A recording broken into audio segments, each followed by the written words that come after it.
out to be completely unreliable assholes.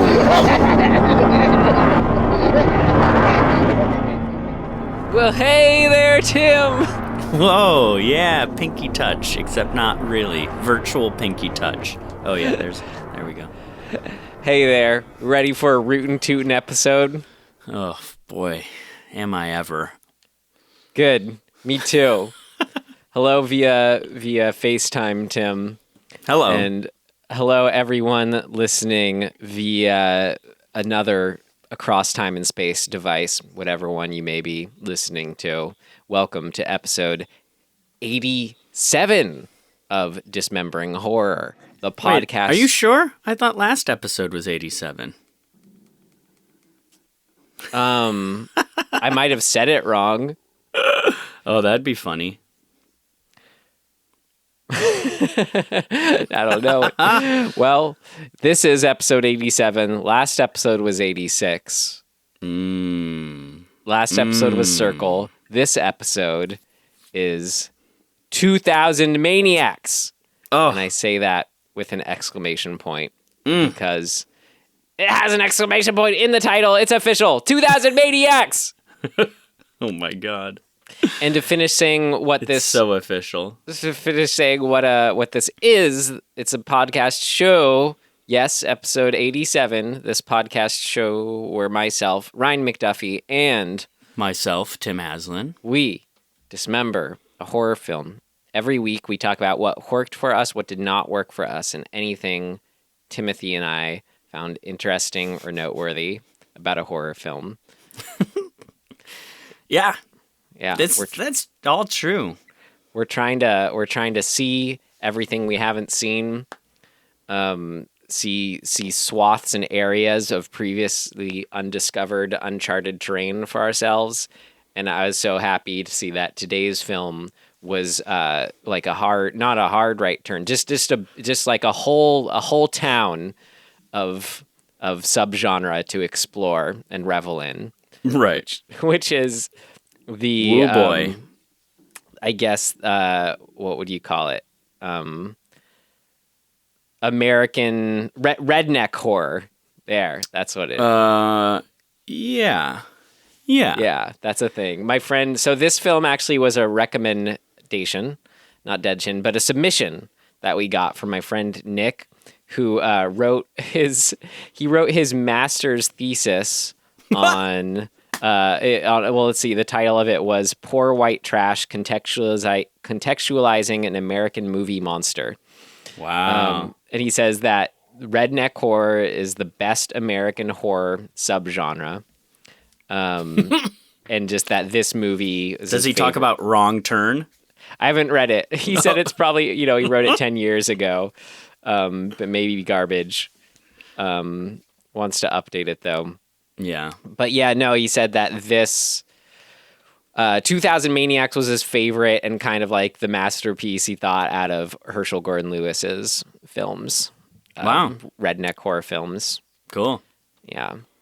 I will say, I think I respond to quote unquote redneck horror quite viscerally because I had the, I guess, pleasure of being born in southern Indiana, and like, my dad is he's a scientist and a professor, right? So like I had sort of an insulation in the family from that stuff, but I've lived in places that like next door is this demographic, if you will, and so it's been an interesting experience, I guess, to live around people that I fundamentally disagree with on when you get into the sort of the negative side of that subculture.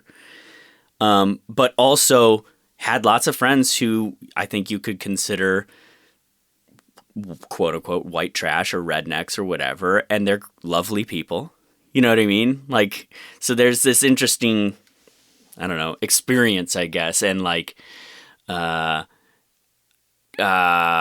don't know what the word would be, but relationship that I've had with that subgenre of people. Yeah. And, I can't really get behind a lot of the stereotypes are quite evoking. Is that a word? Evocative. Evocative. There you go. Especially in Yeah. movies like this. It's like, fuck. So when you see all the faces of the extras in this movie, you're kind of like, yeah, I recognize them. Oh, yeah. Definitely. Yeah. Yeah. That parade. Now, I'm not equating where I grew up mostly in Rochester, and my town was very suburbia, sort of whatever. But like, I definitely worked with the people who lived out in the more rural areas, and they are those townspeople. Like that, like I worked for a guy who was just, he was a cartoon of like racism. Jeez. And he would say things like, oh God, things that I'm not going to say. Like just crazy racist stuff because he was in a room with two other white dudes that he just assumed whatever. Like, that's just how you talk about the world. Yeah. And like unprovoked. It's not like he would be like, I have a gripe or something. He would that's just how he viewed the world. You just offer up racism. Yep. Oh, and he called me college boy. Well, college boy, should we move on to our trailer? Sure. All right. Let's move on. So, known as the Godfather of Gore, Herschell Gordon Lewis. Here is his seminal film of the splatter genre, which he helped create. 2000 Maniacs. Sorry. 2000 Maniacs! There you go. You're all invited to a centennial celebration. What they were celebrating wasn't important, and it sounded like a heap of fun until 2,000 maniacs, crazed for carnage, started bathing an entire town in pulsing human blood. You'll see 6 young strangers doomed to slaughter by an ancient curse. From his lips there came an awful sound. And from his lips there came an awful sound. Brutal, evil, ghastly beyond belief. You'll see the most diabolical device ever contrived, designed solely for assassination by a town of madmen, insane with bloodlust. Wow. Madness Incarnate by the makers of Blood Feast. I can't think of a better way to get me to want to see a movie. Oh, wow. Yep. Madness Incarnate. They're pretty self-aware of the film they are making. Oh, yeah. It shows. Great. Well, first we have up after the trailer. I shouldn't say first, but after the trailer, we move on to the rating per our rating system. Tim, would you tell yourself to avoid it, stream it, rent it, or buy it, or have it on at a party you're never going to throw? I would rent this. I think it's rent worthy for a bunch of reasons. Like, I don't necessarily think it's good, but that's sort of a weird way of looking at it anyway. Like, what does that mean? But it's fun. It's absurd and over the top, but in a very, I think, I don't know, cool way. And it was definitely horrific to me. Yeah. It is a particular type of insanity that really is just scary to me in the world. The idea of, the sort of the groupthink mania, that really is scary. And when it's an ideological sort of thing that you cannot penetrate, there's no reasoning with this town. They're set in what they believe. And when that's very scary to me. When they're when their aims are so utterly sadistic, that just makes it so beautifully horrifying. I don't know. I really love it for what it is. Well, I think there's a very particular element of because you see it in other movies with the quote unquote psychos. I don't mean the movie Psycho, but the psychopath sort of maniac character who is taking a lot of pleasure in hanging this stuff over you. It's like you say, "Hey, what's the deal?" And they immediately twist where you're coming from and put on this sort of manipulative face to it, and often with a smile and often with a sort of like, you're offending me. Is a lot of the time the like, don't be rude, and it's dude, you're fucking crazy. It's all the, you don't even worry about that. Don't even look that way. It's all for a celebration. You don't question it. Well, you'll find out tonight. Yeah, it's all celebration. Come on, you don't want to be a part of the celebration. Right. Yeah. That's really scary to me. And I think part of that is that, like, I just happen to be the type of person who is a little bit guarded in new social situations. So like, if I'm out with like friends or whatever, and for example, I play in a band, and we'll have a show, and then after the show you'll be sort of milling about, and you'll be in a group of people that mostly but there's definitely people there that you don't know, right? Like people who saw the show who want to come up and engage. And I don't love that situation. I don't like it when the person who's kind of lacking some basic social, like, what do you call that? The sort of general social, like, interaction norms, like people who like close talkers, or who invade your space, or who enter into a conversation without any sort of real like invitation. They just sort of insert themselves, or people who like touch you that don't know you, like pat you on the, like, if somebody comes up to me and just starts like patting me on the back or like, good job, I'm like, I don't know you. Like, I don't want to be grabbed or touched or whatever until I get to know you. And then you let them in. This is all of that stuff to me. Like, these people are just, it's super invasive, and it's disregard for social norms. Well, it's an utter attack on one's autonomy almost, and like sense of self as a human, as a person with rights, as we're all equals, just all that. Because what's so sadistic and why I love this kind of horror is how they're treating these people are just no different from how they treat their farm animals, kind of thing, Oh, that's like interesting. The cats that the little kid strangles. Dude. It's just like, no, these people are just amusing toys to us. Right. They're just these the Yankees, Yeah. Yeah, it's very much quote unquote hardcore, like the other, and like anything the other says or thinks or whatever is just totally disregarded. Yeah.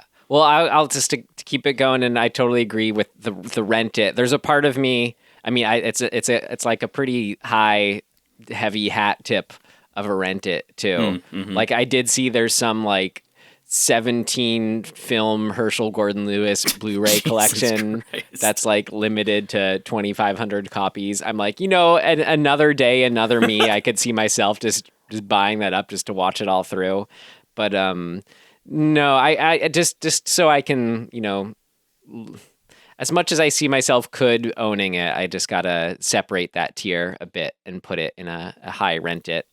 Yeah, but just for the record, I do like love.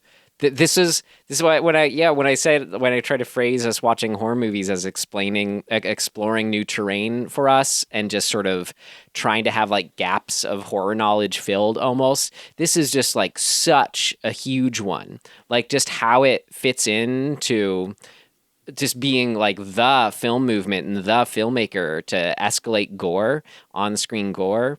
like this. Yeah. This is like such a shift in film of horror films, let alone films, you know.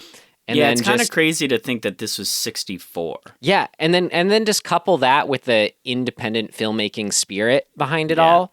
Like this film is huge, and I do think it reaches that like that there's something special to it level without even having seen his other films. I started watching Blood Feast, but I totally see where my friend's coming from when he calls like this one the masterpiece out of them. Like it is just unrelenting and as infectious as the theme song itself, you know.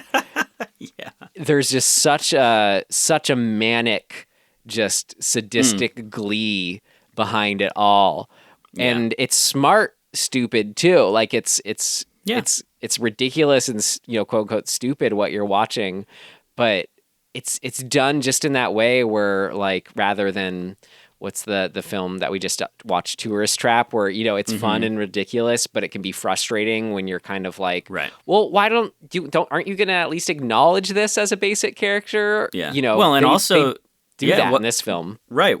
I think we were complaining a little bit about this in Circle, where it's like, or maybe it was Tourist Trap, where we were saying it's like people can do stuff, but like there needs to be an underlying sort of reason for things.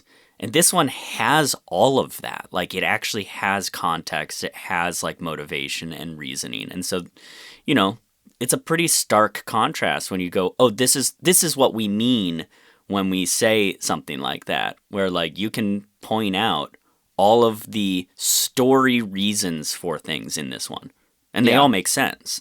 Yeah. So that's you know, pretty high praise for a movie that predates almost all of the slasher films, Right. if not all of them. not really, but you know, And for the most part. so distinctly splatter versus slasher. Right, you right, know? exactly. Yeah. Down to that unique color of blood. Mm-hmm. All right. Well, should we keep moving on and see? Well, let's talk about what did Tim and I get out of what this was? How would we describe what the story was? What's our summary? It's pretty simple. You have a backwoods Georgia town that is having their centennial, and they Of what we don't exactly know, but right. it ends up being the centennial for when Yankee troops murdered their whole town. Right. So they coerce. I mean, they don't coerce them. They detour people. These 6 tourists who are driving through into their town, and then they pretend to sort of. Well, they don't pretend. They're celebrating their arrival as the guests of honor. Yeah. And of course, these 6 people are like, what the fuck is going on? But they kind of go along with it. They're a little bit like entranced by it at first, I think, which I thought was interesting. Well, they very much are like, well, what the hell is this? Who are you people? Like, it's a good balance, like exactly what I was saying, where it's like they have their incredulousness, but at the same time, they're just so utterly insistent beyond reason. They just kind of, as you said, get coerced. Yeah. And so then the movie basically goes on let's just pick each of them off at a different event of the Centennial Festival. Yeah, felt very midsummery. This movie is Midsummer. Yeah. It just is. Like, it's the exact same construct and story baseline story. So yeah, you know, you get a bunch of fun kills essentially, which is the, you know, like the barrel roll and the what's the thing called when you throw the ball at the dunk tank, you know, like it's all these festival things, dunk tank, barrel roll, They all give it the revelry. The horse race. Yeah, they all give it the revelry like it's a big festival. Like, oh, how'd the horse race go? Oh, it was a great one. Da, da, da. Well, this is why it's so freaky to me, because like in my town where I grew up, suburbia, there very, very much was like this was exactly like our 4th of July celebration without the murder. Yeah, like exactly. I mean. Obviously, not having the rebel flag being the flag that's waved around, right? It's the American flag, but it's all the same shit. It's all the same energy. Everybody's psyched. There's a parade. Like all the Little League kids line up in the parade. That was a big deal. There's like everybody puts streamers on the spokes of their bikes. It's that whole nationalism, let's celebrate America thing. So it was very familiar to me. Dunk tanks, man. Dunk tanks. Just and, like, the added twist of cannibalism being at the heart of it is what separates their celebration. Yeah, exactly. So ultimately, you've got an interesting pairing of. Oh no, I don't know their names. What were their names? The Mr. White, I think, was one of them. Yeah, Mr. White was the main dude. And Terry Adams. Connie Mason is the actress. So you have Tom White. Tom White and Terry Adams. So, one surviving couple. And they're interesting because they don't know each other. Terry picked Tom up as a hitchhiker. So I think that's a kind of a cool element because it adds a little bit of like, do we even trust each other in the first place? But they form a bond. Yeah. We get caught up in that classic, like, a couple meeting under, duress. Yeah. Yeah, no kidding. But like, when a film does that, when it's like, it's that classic, it makes it an adventure they share. Right. It's that classic, very 50s. Like this is all, it's fun because this is all you see it rooted in that 50s, 60s, like sci-fi horror story. Yeah. Just kind of who the characters are and all that. So, they get away. That's it. That's sort of it. And then twist, when they go to tell the police and come back to, like, expose the town doesn't exist. Pleasant Valley? Right. And then we learn that it was essentially a ghost town. It doesn't exist, but it did exist. It did exist, and now it doesn't exist. And all of what we just witnessed was the ghosts of the town. Every 100 years, they reenact their vengeance. Or enact their vengeance, I guess. Which is so Midsommar. Yep. Right? It's like, every long period of time, this festival happens. So, always, we need to talk to Ari Aster about this. Yeah. And be like, come on, dude. What? You stole this. He admits to any, I mean, isn't that what... I don't think he'd argue with anyone. I don't either. I'd love to talk to him and just be like, where does this movie land for you in your thing? I mean, I'd also say it's a generic enough story too. Totally. You could easily just pick this formula without even having to seen it. Right, totally. But I have a feeling he probably is a connoisseur. Yep. And he probably, I bet he would be like, oh yeah, this movie's like one of my favorite movies or something like that. You know what I mean? Like, yeah. Anyway, so we're all speculating here. But that's it. That's the adventure of Terry and Tom. Oh, the South's gonna ride again. Can you try the lower harmonies with me, Tim? What? Can you try that lower harmonies with me? Okay, go. Oh, the South's gonna rise again. You just sound like you were just kind of screaming it. Yeah, I was. Oh, the South's gonna ride again. That's what I was going for. Oh, the South's gonna ride again. It's hard to do when you're not in the same room. I know. I'll remix that and do a whole song. Cool. No, I won't. I will then. All right. Shall we move on? Yeah, I say, you say, we all say, what worked? What worked for you? What worked for you? It worked like a charm, Smith. What worked? What worked for you?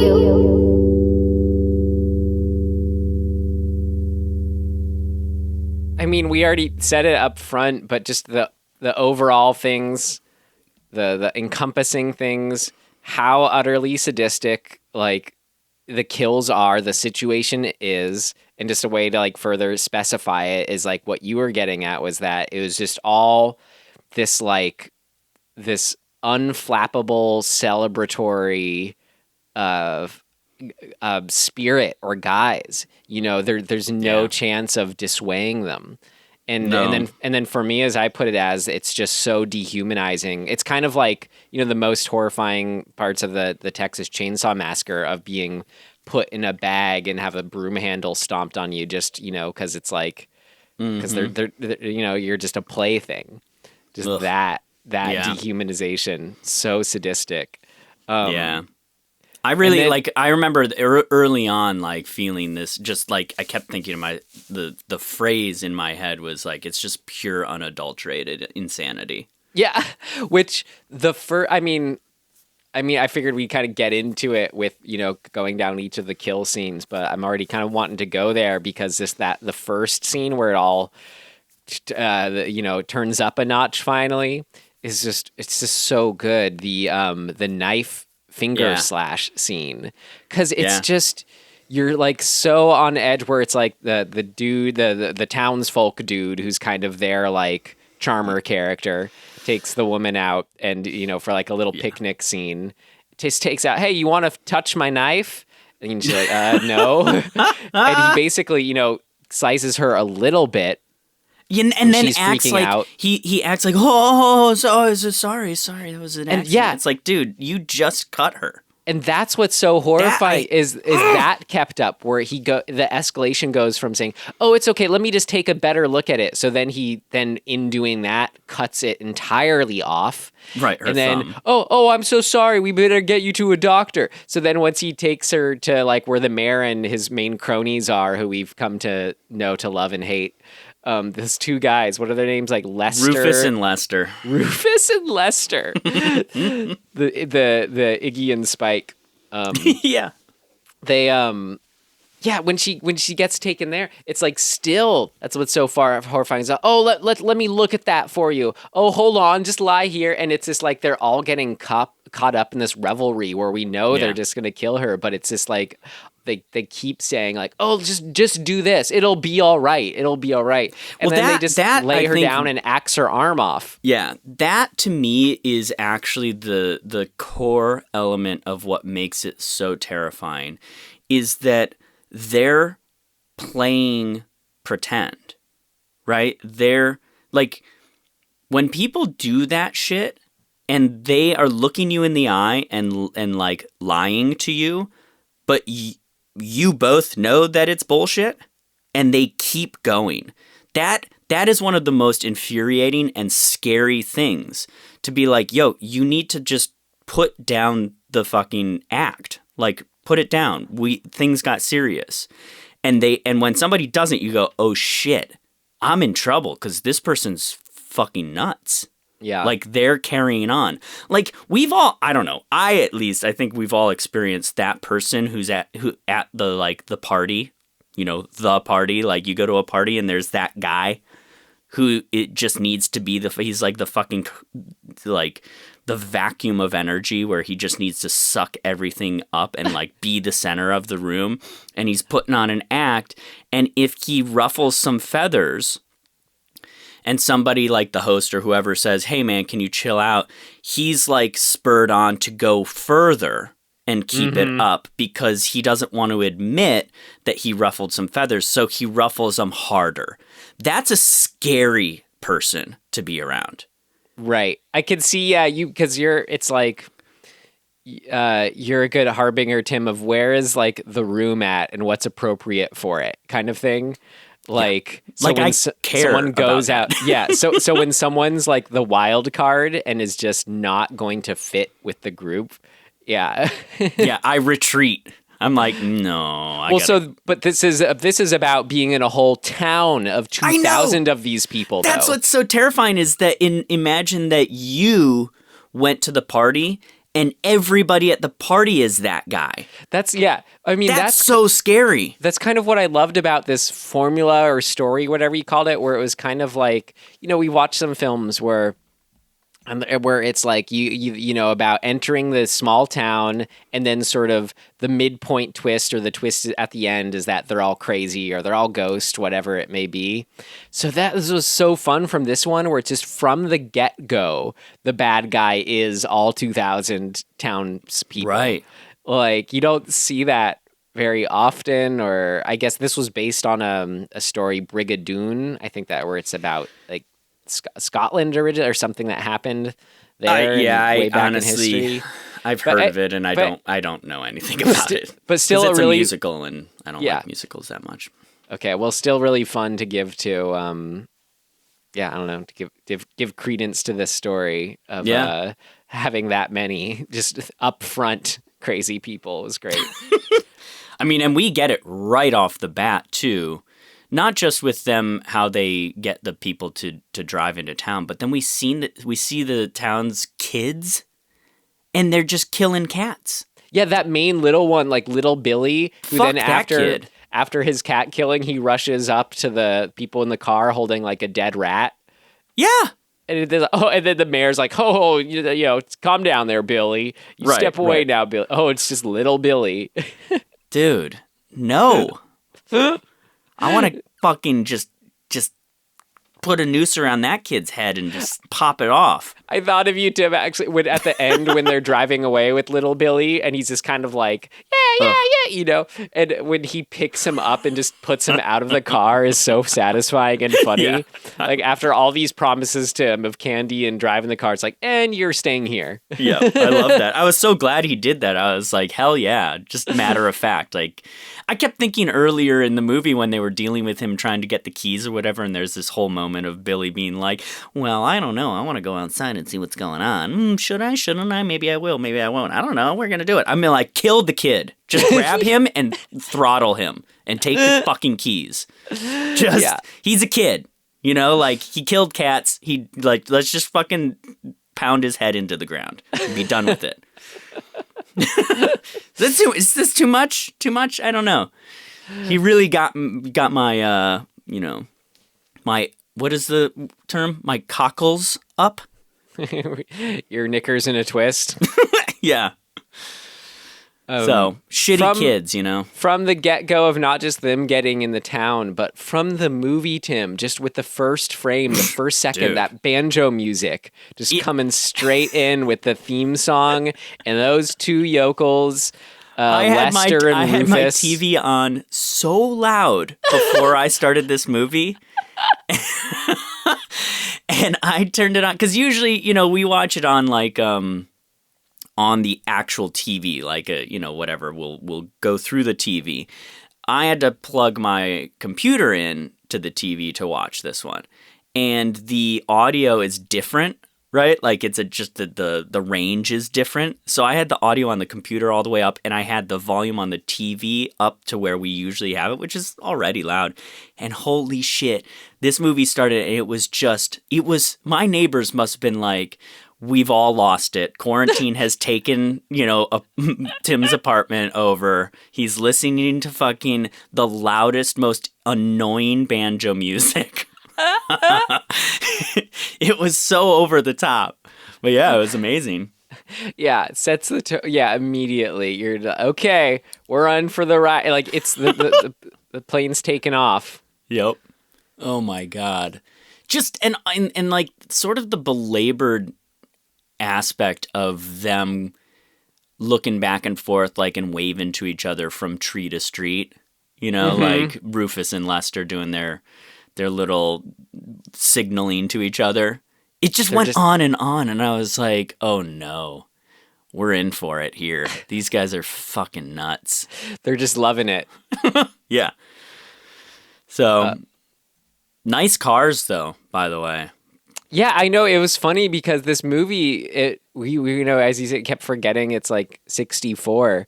But there's a part of me that kept wanting to think like, oh, it's like a period piece. Like it felt always more like I was watching an 80s movie. But I'm like, no, these were just contemporary cars. They were driving around still. Yeah, that's interesting.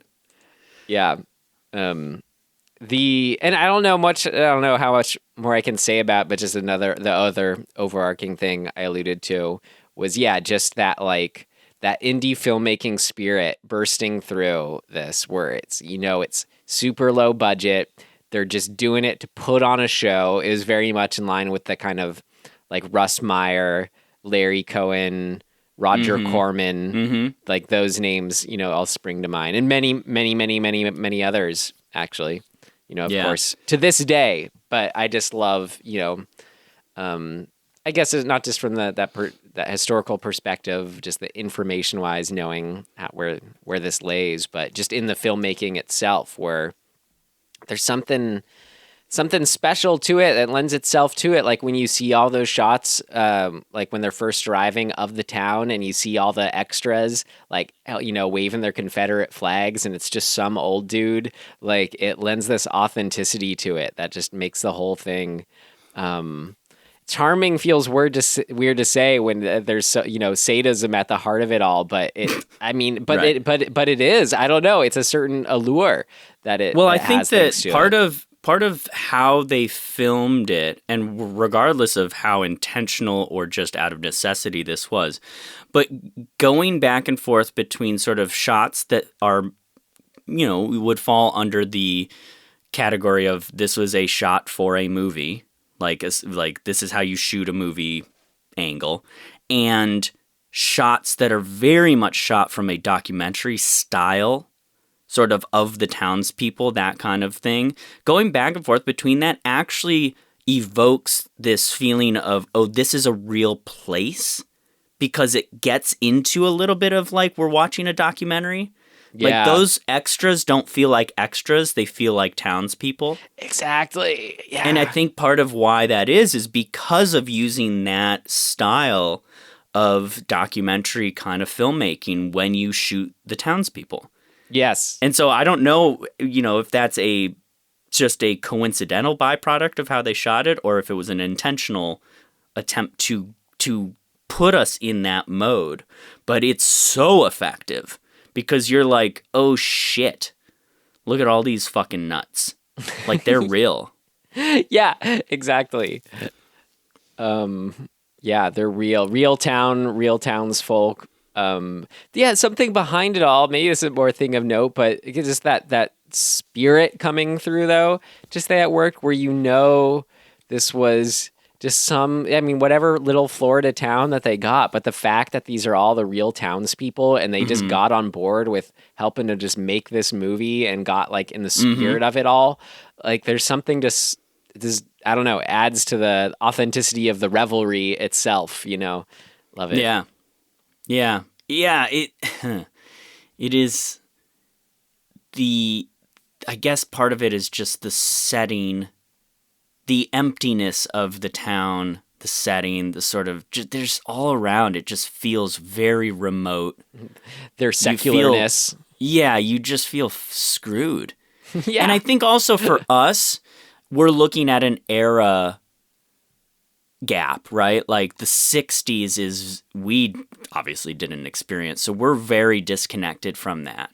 And you see this sort of like, you realize how disconnected they are from civilization, even just in like the hotel that they're in, and like the phones that they have to use, and like all of the sort of the things that are preventing them from getting out of there. Right, they can't make a call out of town, yeah. Right, like those little things are really effective because it feels like even though we're outside most of the time, it just feels like the walls are closing in on them, which they effectively are, right? Like metaphorically speaking.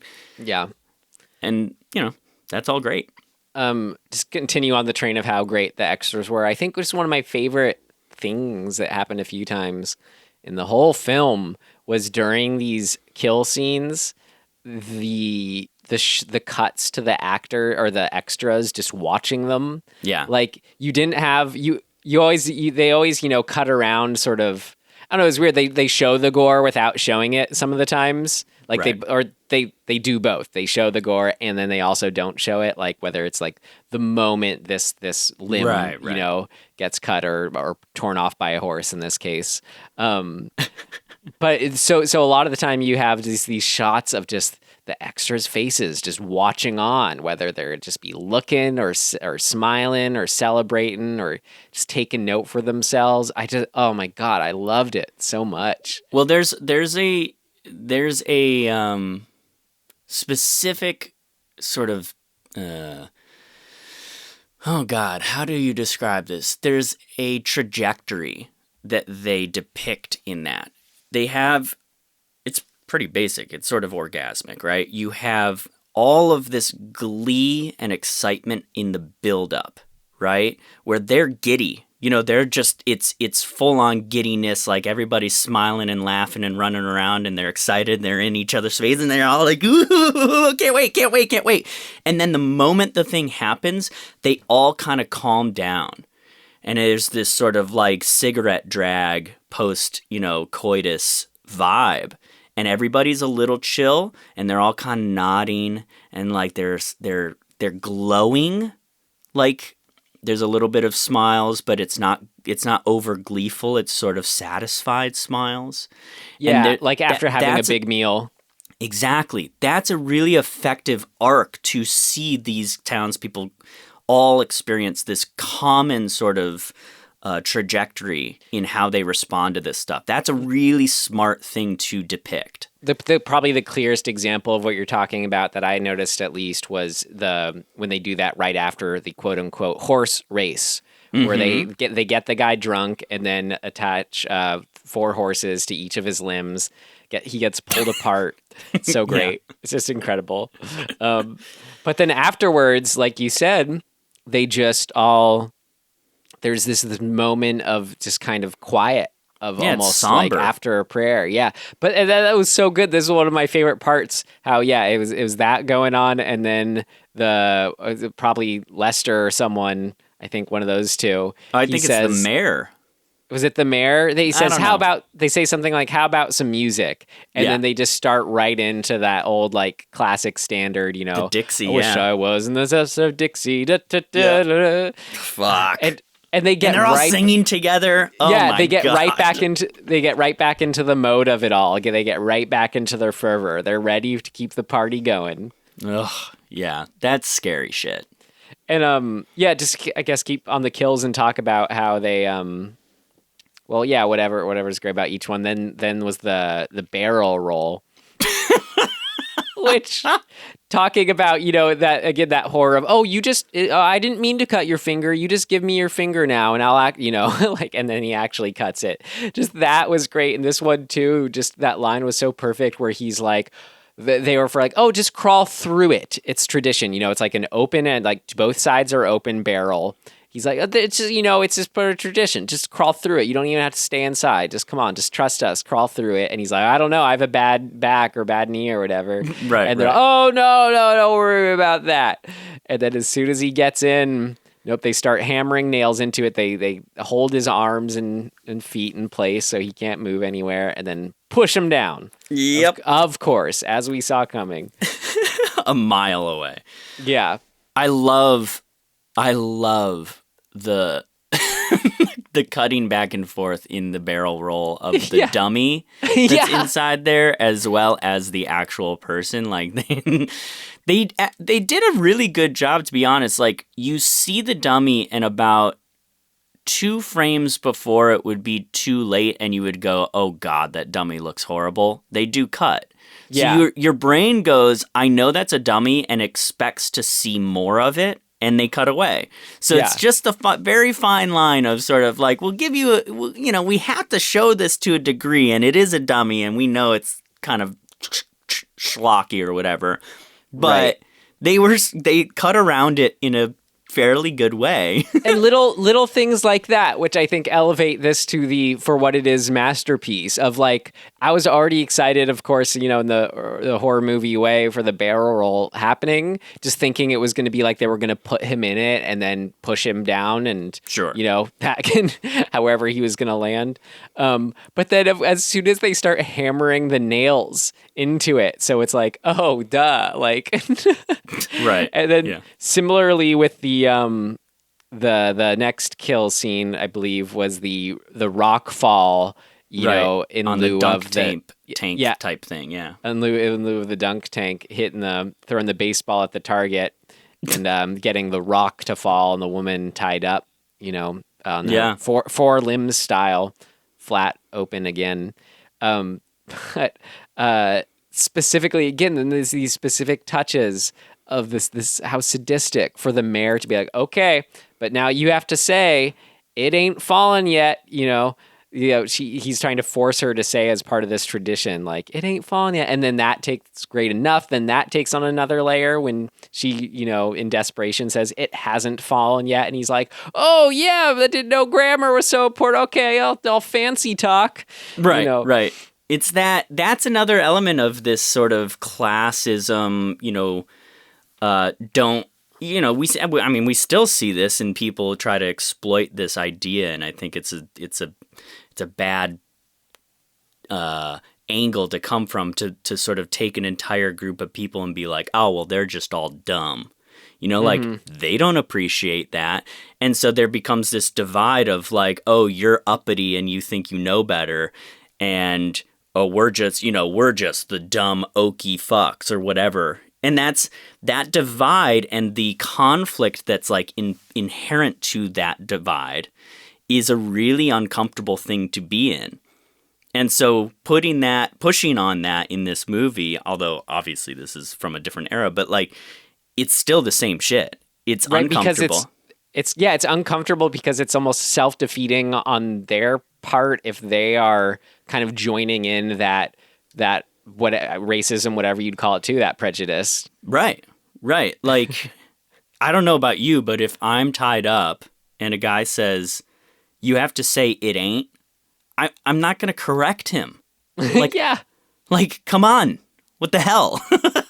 Like, just say ain't. Well, it worked. I mean, I don't think she was conscious in. Well, yeah. I'm going to correct him here. But then, like, the sort of the incredulity on his part of like, oh, ho, ho, ho, ho, wow, all right. Yeah.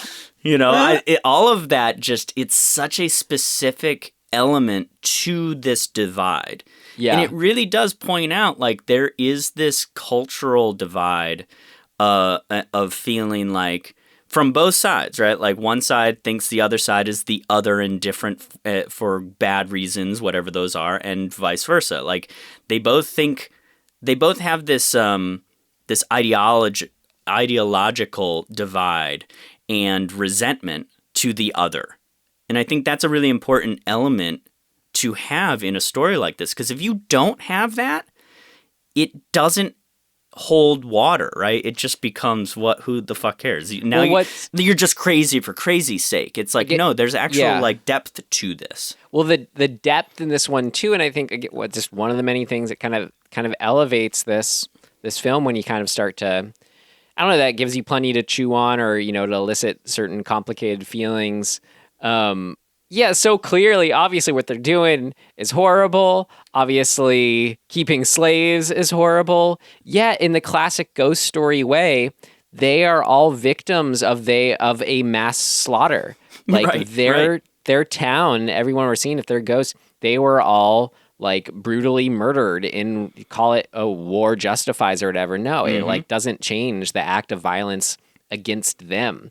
So there is some sort of, relatable human aspect of, feeling like you aren't totally guiltless if you're associating with the Yankee side, Right. It's all a matter of perspective, right? Like Luke Skywalker is a poor farmer who, lives in the middle of nowhere and is just trying to survive. And the evil empire is, whatever, like they're oppressing people. Like, who's going to relate to that, right? Like, you talk to, like, I've read articles about guys, who have gotten out of the Middle East who were indoctrinated into like Al-Qaeda or whatever. And they're like, man, Star Wars is like our movie, right? Like we're Luke Skywalker. We're the rebels. Mm-hmm. And the U.S. is the empire. Mm-hmm. And it's like, oh shit, right. Well, of course you would feel that way. Like from your point of view, that's exactly, a 1-to-1 comparison. Right. Their parents were blown up by the Imperials when they were kids. Right. So once you can remove yourself from your own like narrow indoctrinated sort of ideology and like step back, like we're all responding to the really universal elements of storytelling of like fighting for and against certain ideologies. I just simplify it as that age old, and just one of my favorite themes or questions is the idea of violence begetting violence. Yeah. Yeah. Always and forever. And then on another sort of side of what we were talking about, to relate it to Midsommar, this idea of using tradition as the justification, right? Like, this is just what we do. This is our tradition, and therefore it's justified. Like, Midsommar, the whole movie is doing that. Like, the elder in Midsommar, the woman, has a few really big conversations with people being like, hey, look, like, can't you see from our side? Like, this is an honor. This is our tradition. This means something to us, and therefore it's okay. And it's like, is it? It's a matter of perspective. Yeah. So. And that's a fickle thing. Therein lies the horror. Right. So, I think that shit is, this is the best type of horrific, construct. It just is to me, for me. And I think too, you don't really, this is exactly what we're doing here, trying to see these movies, but it feels like you don't see this done that often, just straight up. Like, it is why, Texas Chainsaw is so great, kind of thing. I don't know. There is just something that feels, potent, untapped. Yeah. Well, I think it needs to be executed by somebody who, can do the dance delicately, or do the dance well. Do the delicate dance well. That's what I mean to say. I think it comes down to this. I'll transition into is you're just being a competent enough person or filmmaker, understanding these baseline things. You then uncover like these sort of just these moments that really, really work. Like, for example, I guess I'll start by jumping to the way end just because I thought of it first. But so we have, the one character, the last one sort of chasing them down, the couple at the end, gets caught in quicksand and supposedly drowns. But then they call that back with, it feels like in a lesser movie, you would just be like, oh no, you're just supposed to forget about that as soon as we start asking, wait, if there's a ghost, how did he die in quicksand? But instead, in this smarter movie, it's used as the kind of fun reveal of seeing a ghost on screen, of seeing him crawl out of the quicksand, unharmed. Yeah. Undrowned. Like touches like that where you just see it's like stupid story execution. It's all about pure exploitation. That's all this is. But then just when you, have a smart approach to it, it elevates it. So like another one too, just that there was plenty of back and forth. I already kind of mentioned it, but plenty of back and forth when they first arrive at the parade. And it's, we have those voices we sympathize with. They're like, wait, hold on. What the hell is this? Who are you people? What celebrating what? And then, then you have your friend, though, in the car. It's like, oh, we can just rest for a couple hours. Like, whatever. Like, they seem harmless. I don't know. Just, you had enough dissenting and agreeing voices in there, and it took long enough. It was smart. You felt seduced by it as well. It really got me, Tim, the double cross by the mayor, where we're with our main guy, Mr. White or whatever, thinking like we've gotten out, by calling on the payphone, and he like disguised his voice to call to the hotel to his friend. And then after we're with him thinking the mayor is some stupid yokel not being able to fake anything or double cross him. But then it's the twist. He was talking to the mayor on the phone the whole time instead of the hotel concierge. So good. Yeah. Well, because that town is insular to itself, right? Like, yeah.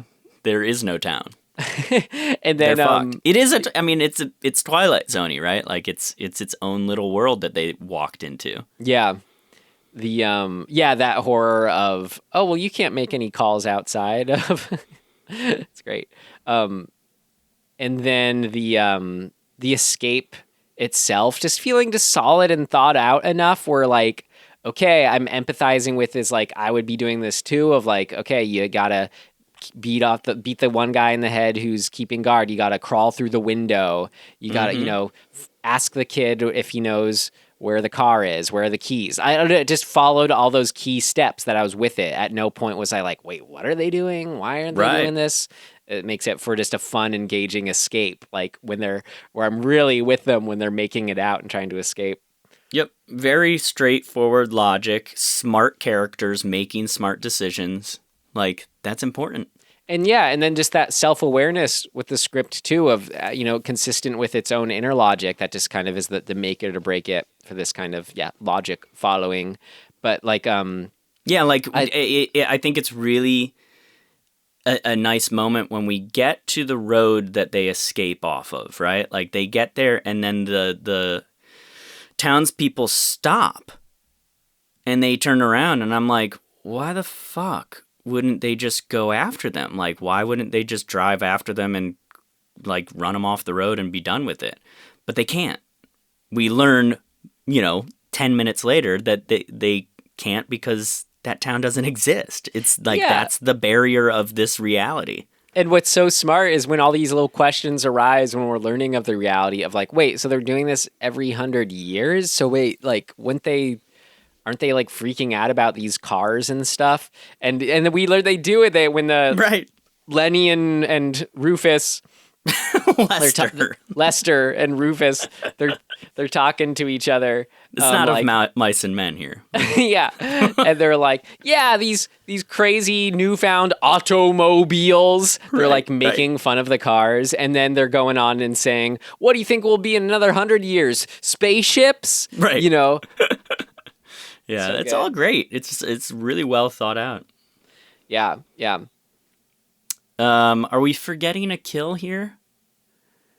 No, we got axe. Oh, I mean, kind of, I guess a continuation, though, of that first axe arm. The continuation of the arm and seeing it roasted on the spigot. Yeah. That was great. Like, just if you have a cannibalism movie where it's just like talking about pairing your 4th of July's growing up, Tim, with just the imagery of 8 arms straight up roasting on a spit being rotated. Yeah. Makes you think a little bit about, like, the fact that we butcher animals and put them on a fire and eat them. Looks no different. You hear stories like, oh, yeah, it smelled like pig. Right. Yeah. Well, anything else? Just lastly, shout out to the end credits that was in the style of at the, listing each actor with the credit at the beginning. You have seen ellipses, and then it shows the face of the actor and the character name. Yep. Just to straight up say, you have seen. ... It's funny. Cool, dude. Well, should we move to things that did not work? Yeah, I guess got no more specifics to say. There, all good stuff. All good stuff therein. Performance of the mayor. He was fun. Mm-hmm. Just like having those kind of those like solid chinned like 50s 60s lead male actors, like seeing them carry these roles, that was fun. Yeah. I'm good. Let's do it. All right. What did not work? It's not ready yet. Seems to work okay. No, something important's missing. What did not work?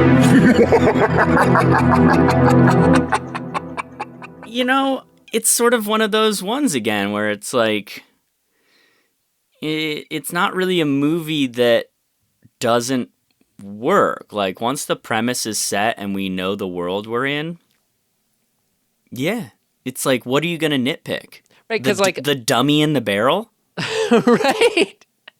Exactly, which arguably just makes it a better film. Like I mean, how, I definitely put it in a thing that worked. Yeah, yeah. So exactly. Like any touches of nope, the take's good enough, you know, it that adds to that only adds to the film. You know what didn't work for me? You're gonna hate me for this. In the opening credits, the banjo player is not playing the song that we're hearing. I mean, neither of the instruments are doing that, but like it seems really obvious because it's essentially a close up on his hands, and it's like that stuff just really irks me. I know you think it's stupid, but no, I mean, this was just an example where I was especially on board with that because it was also down to like plenty of scenes and shots and moments where you hear a character's line and their mouth like literally isn't moving, like. It's just like, it's you put it in there. By the way, so I don't actually know if this is, I guess I'll put it in things that don't work because it was so weird. But and tell me if this was the case with you or if this was something that was just wonky on my viewing of it. In the lead up to the barrel roll, the sound is like everybody's voice is lower. Like the tone of their voices drops, like as if they had recorded the sound at a higher frame rate, and then but like it matches visually. I feel like do you remember that suddenly the mayor's voice goes from like, "All right, everybody," to like, "All right, everybody." I think I was just caught up in the fever dream of it all, Tim. It was super weird. I was like, what just happened? And I couldn't decipher, is this like, was just a mess up in post that they couldn't fix? This was their salvage for some mistake that happened? I definitely have a vague recollection of it. Yeah, definitely vaguely recall it. Yeah, it was very weird, and then it corrects itself about, 2 minutes later, and everything's back to normal, and I was like, what was that? But, nah. No, I'm curious to know, yeah. I just don't really have anything. Yeah, neither do I. I think there were times when I kind of started to feel like I was checking out, but they didn't last very long. Yeah, I could say it's like maybe if there was one more death in it, just to kind of pad it out. Yeah. I would have enjoyed that. But I mean, whatever. I don't know. Yeah, it's brisk. It wasn't like I wasn't like, oh God. Right. Anytime it's not 3.5 hours like Midsummer. Anytime it felt like it was slowing down, you had that banjo kick in. Like even I mean, it's supposed to be things that did not work, but just say why, I don't know, to slip back into what did work. Didn't mention why things that may not have worked did work. Even those kind of the breather scenes in between of right after a kill when the main characters checking up with each other. Oh, right. Well, where'd Billy, we know they just talk about, oh, well, I called and they didn't answer or whatever it is. Right. Those, the music in those two were after having this relentless banjo, I mean, there's more instruments than just the banjo, but call it banjo music. You'd have this sort of like very 60s, like placid guitar, soundtrack kick in. Well, there's we didn't really mention this, but the music throughout is really good for what it's accomplishing. You know what I mean? Like it's over the top. There's a lot of I think it was sort of organy feeling stuff where it's just very dun dun dun dun kind of stuff, and that's great. Like it, especially with my volume turned all the way up, it was it's effective. Well, since for what did not work, we only had more things that worked. Should we move on to things of note? Yeah. All right, let's do it. Things of note. Things of This should be interesting. I got one. I think I know which one it is, but let's hear it. No. Okay. No. What is it? I love the fact that this was essentially a drive-in movie. that it was played mostly at drive-in theaters. That's awesome. Like, can you fucking imagine sitting in your car or like, I don't know, however you do it. You have a pickup truck and you pull in backwards or something and lay in the back of the truck and watch a drive-in movie with a bunch of other people outside. Like, that just feels so perfect for this movie. Yes, a perfect drive-in movie. I love it. Especially I wanna do that. Especially after just kind of seeing how the audience was, what their foray into it was with that trailer that we watched, where it's just like, you know, we're warning you about what you're about to see, that kind of. It makes me, I really like, I don't know, if I was independently wealthy, I think I would want to build and like operate a drive-in theater and like have that be a thing. Yeah. That just seems like the most amazing thing to do. Something to do in your 60s. Sure. That'd be cool. So just to get out of the way, a fun noteworthy thing, the film was remade in 2005. Oh yeah, I saw that. 2001 Maniacs with Robert Englund as the mayor. Yeah, great. Didn't see it. Well, very curious what it is. Yeah. And then so everything else I have was just on the, you know, we watch this streaming on Criterion Channel. They have like a handful of Herschell Gordon Lewis's films there now. And they also have, which I'd be fun to watch, they have a documentary by Frank Henenlotter, you know, who made Basket Case and Frankenhooker and stuff like that, on Herschell Gordon Lewis. Cool. So it'd be really fun to watch that. I think I wanted to see the rest of his films first. And they also had, what I watched, I'm getting to, is an interview with Herschell Gordon Lewis from like 2009, something like that, conducted by the filmmakers who did Tangerine and the Florida Project. Mm-hmm. So it was a really cool discussion with him. I recommend watching, only like 20 minutes or something, with Herschell Gordon Lewis. So his first film, some things I gleaned, his first film, Blood Feast, to give an idea of what they're doing, it was made for $24,000, and then they said grossed like either $4 or $5 million. So talking about, you know, being an independent filmmaker, making it on the scene with low budget films, certainly did it. And then he had just a really fun ethos. And that's just why I kind of wanted to communicate with the rest of it, who Herschell Gordon Lewis was. He said films were easy to make, but hard to distribute. That's kind of where he was coming at. He came at his films not so much. I mean, it sure is like, he of course has a passion for this material. Like it's hard to feel like you can deny that when you see the films. But how he talks about it is like as if he has no interest in the material itself. He was really coming at it from that business perspective of, okay, well, in order to be a successful, you know, how do you get something distributed? You make something that no one else can make. So the studios right now, they can't make gore films. So he just saw that as like, okay, well, present something you can't make otherwise, that people can't see anywhere else. And then that's going to be our winning formula. Interesting. Is fun. And then just a little tidbit.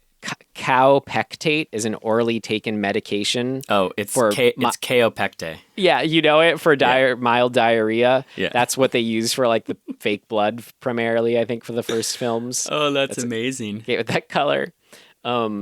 When asked if he got any kind of response of people who were angry at his films, he told this story of how, I think it was like after his first film, he got some organized letter writing response where he got like hundreds of letters or whatever sent to this, you know, kind of unlisted address, like doesn't know how they actually orchestrated it all.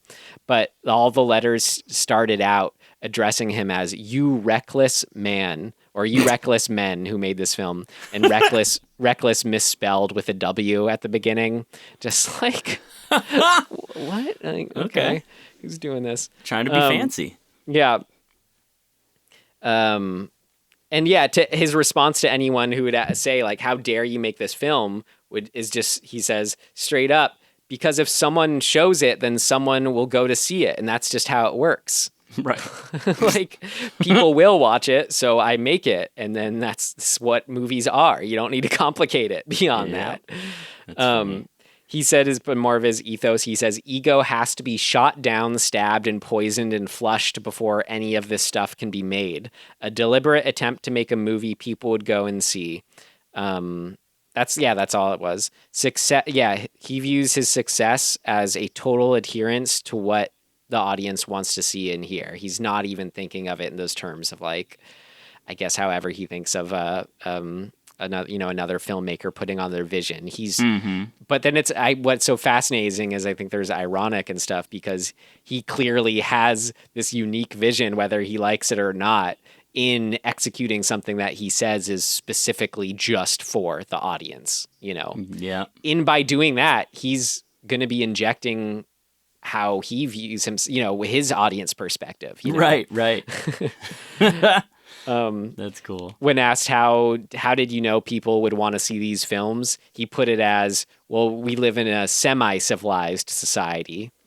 That's why. Yeah. Thinking of Roman Colosseums. Right. He's said also the quote, "I'm living proof that if you live long enough, you become legitimate." Meaning like later in life. That's funny. The retrospective on his films. And then last quote I have from him, this is like something I just wanted to put on my wall as far as like a filmmaking ethos for myself. Something I identify with it. I love so much. If people think they've seen it before, they lose their interest in it. Yeah.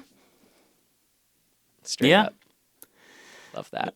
I like the I'm more curious about him and the Blood trilogy being, this is the middle of the three. Blood Feast, then this one, then Color Me Blood Red. So I think I may do a little investigating on those other two, see how they stack up. Yeah, they're on the Criterion Channel too, so cool. Check them out. I don't really have anything else, except that he, where did I see this? Damn it! Hang on a second. So, what's his name? Herschell Gordon Lewis. Gordon Lewis. Here's a fun little tidbit. In this film, he sings the title song. Yeah.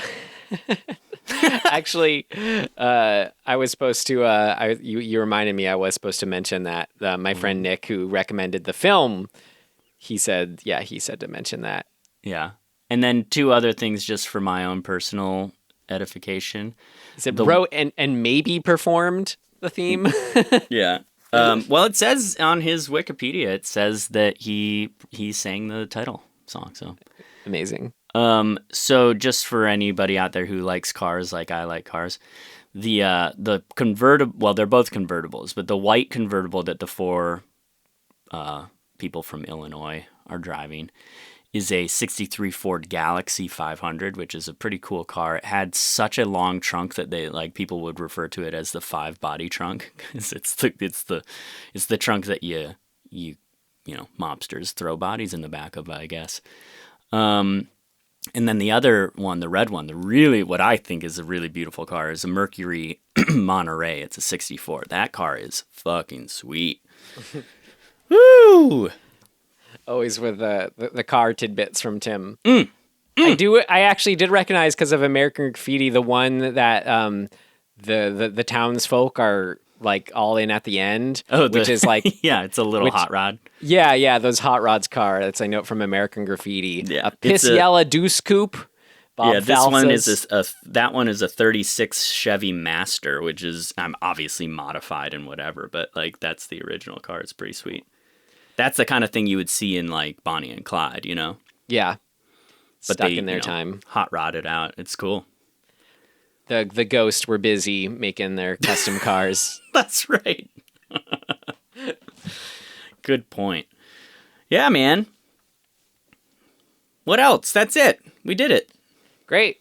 I think that's it for 2000 Maniacs. Yeah, let's now, move on. would you say that this is technically our first actual Grindhouse film, or have we done something else that would fall in that category? Grindhouse? Yeah, you know the term Grindhouse? Yeah, I'm just trying to I just don't, I'm not good with like kind of how encompassing like labels I'm not either. are. That's sort of why I ask. No, I mean, I bet we've seen other Grindhouse movies, probably. I mean, I thought like that first David Cronenberg one was like, oh yeah, I don't know. I thought like maybe. I thought like Psycho 3 was in its own way. Like, I don't know. Yeah, my definitions are pretty loose. Like right. even Shivers was the Cronenberg one. Yeah. Because we haven't really seen much from the 60s. No, it's true. Psycho. We have one other, it wouldn't count, but from 64, Oni Baba. Oh, right. And then also 65, Planet of the Vampires. Yeah. But that's not a Grindhouse film at all. Same with, Quiet on 65. I think this kind of technically is the only one that really falls into that category, like quintessentially at least. Well, you gotta update our, I know we just updated our hat, but Tim, I had that last minute hat bunch edition. Have you added that yet? Because that has a lot of older ones. Yeah. Did you? Yep. Okay, great. So our hat's all updated now? Awesome. Into it. Hell yeah, dude. Hell yeah. Great. Well, then I want to hope that we get one of those when we pull, but in order to move on to pulling, we got to do our RecommenDEADtions. Good, yeah, we sure do. Does that mean that you want me to go first? Yeah. All right. I'm going to recommend, you can find it on YouTube. I've been having fun with our very own Tim Aslin. Our host, Tim Aslin, has his quarantine closet covers. Oh, and now Tim here, that was him talking just now. You've heard him this whole time. He's an accomplished singer, songwriter, guitarist, maven. And he took a big batch of requests of songs that people wanted to hear him do, and he's doing them one by one, singing the harmonies, singing his heart out, and he just made it to my request, Tennessee Jed, the Dead song. I loved it. He killed it. What was the Led Zeppelin one that you did? That is Gallows Pole. Yeah, that was awesome. He was totally bring it down home, yeah, just rocking it.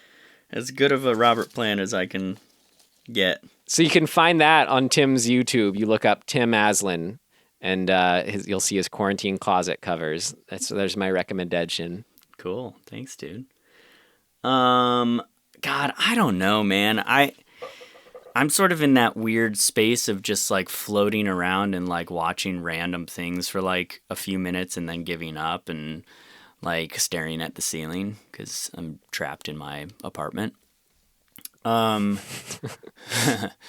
So, I tried watching, I watched Birds of Prey, which is I guess a sequel to one of the worst superhero movies ever, Suicide Squad. I saw Birds of Prey, believe it or not.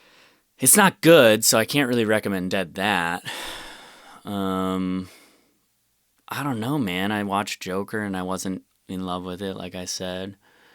I just don't know. I don't know. A song or a dish or a TV show?